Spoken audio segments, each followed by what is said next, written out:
안녕하세요. 박미수 원장입니다.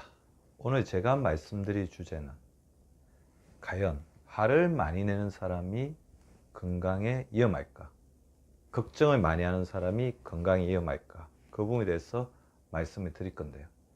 물론 둘 다 건강에 좋지 않죠. 하지만 화와 걱정은 건강을 해치는 기전이 조금 차이가 있는데요.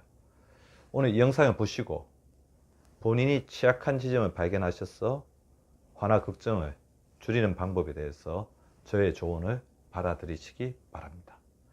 화를 내게 되면, 욱하게 되면 우리 몸에서 가장 먼저 발동되는 호르몬은 교감신경계를 자극하는 에피네프린, 노르아드레날린, 즉 흥분시키는 호르몬들입니다. 흥분시키는 호르몬이 나와서 혈액순환이 빨라지고 심장의 박동이 빨라지면서 혈압이 올라가면 그때 많이 발생하는 것이 바로 활성산소인데요. 활성산소는 짝이른 산소죠. 활성산소의 숫자가 늘어나면 활성산소는 자기를 안정시키기 위해서 건강한 세포로부터 전자를 빼앗아서 자기를 안정시키는데, 이때 가장 취약하고 문제가 되는 조직이 바로 혈관입니다. 자, 생각해 보세요.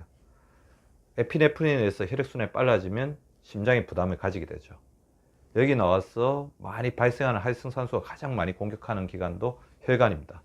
당연히 어떤 질환이 문제가 되겠습니까? 바로 심장병입니다. 심근경색, 협심증. 즉 심근경색이나 협심증 등이 발생하기 쉬운 사람들, 혈압이 높거나 고지혈증이 있어서 혈관이 취약한 사람들이 화를 자주 내게 되면 뇌졸중, 심근경색, 협심증, 여러 가지 치명적인 결과를 낳을 수가 있는 거죠. 이것은 혈액순환이 빨라졌을 때 이런 터뷸런스에 의해서 활성산소가 많이 만들어내지고, 그리고 심장이 무리하기 때문입니다. 그렇다면 반대로 걱정을 많이 하는 사람들에게서 많이 발생하는 것은 무엇일까요? 걱정을 많이 한다는 것은 우리 몸이 항상 위기 상태, 비상 상태, 닥쳐올 미래에 대해서 불안한 상태를 이야기하는 것입니다. 이런 상태일 때 가장 많이 분비되는 호르몬은 코티졸이죠. 코티졸의 역할은 우리 몸을 합성시키는, 뭔가를 축적하는 역할을 하는데요. 그래서 가장 많이 올리는 것 중에 하나가 혈당을 올리는 역할을 하죠. 코티졸의 분비가 많이 되면 당연히 문제가 되는 질환은 당뇨병이겠죠. 체중이 많이 나가서 인슐린의 기능이 문제가 있다, 당뇨병 가족력이 있다, 당뇨 전단계에 있는 사람들은 걱정 자체가 나중에 당뇨병으로 갈 확률을 높이는 것입니다. 화는 심장병, 걱정은 당뇨병, 이렇게 도식화할 수는 없지만 이것 자체들이 문제를 일으킬 가능성이 높은 이유를 분명히 아셨죠. 물론 화를 많이 내는 사람, 걱정을 많이 하는 사람, 이렇게 단순히 구분되지는 않더라고요. 대부분 두 개가 같이 결합이 되어 있죠.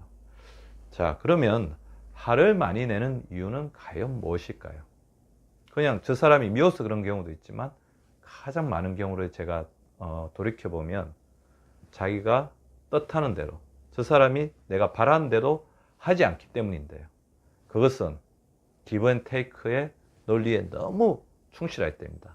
내가 줬으니까 저 사람도 나에게 이렇게 해야 된다. give and take. 근데 세상을 give and take로 사다 보면 화를 낼 수밖에 없어요. 걱정도 많아질 수밖에 없습니다. 따라서 화를 많이 내시는 사람의 인간관계에서 내가 하는 것은 내 마음이지만 저 사람이 행동하는 것은 내 마음대로 되지 않는다. 그 사람의 자유였고, 잠시 한 번쯤 내려놓으시면 화가 생기는 빈도도 굉장히 줄어들 것입니다.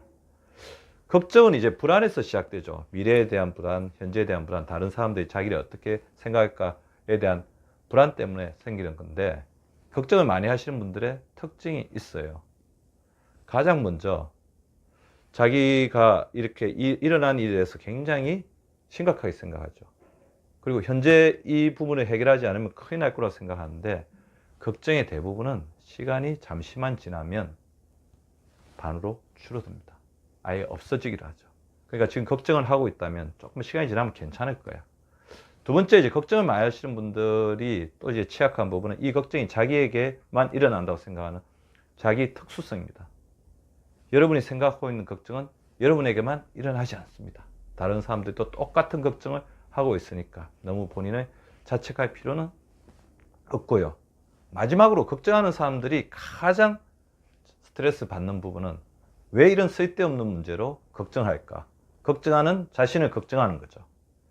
그런데 저는 이렇게 말씀드리고 싶어요. 여러분이 걱정을 하고 있다면 그것은 걱정할 가치가 있는 일이기 때문에 그 걱정을 하는 자신을 이해하고 조금만 바라봐 주시기 바랍니다. 화를 내는 사람, 걱정을 많이 하는 사람, 그 기전과 그것이 좀 더 위험한 사람은 있지만 그 두 개 자체가 우리 건강에 다 해치는 두 개의 감정이기 때문에 그것을 줄일 수 있는 여러 가지 마인드 컨트롤에 대해서 같이 고민해 보시고 만들어 가시기 바랍니다.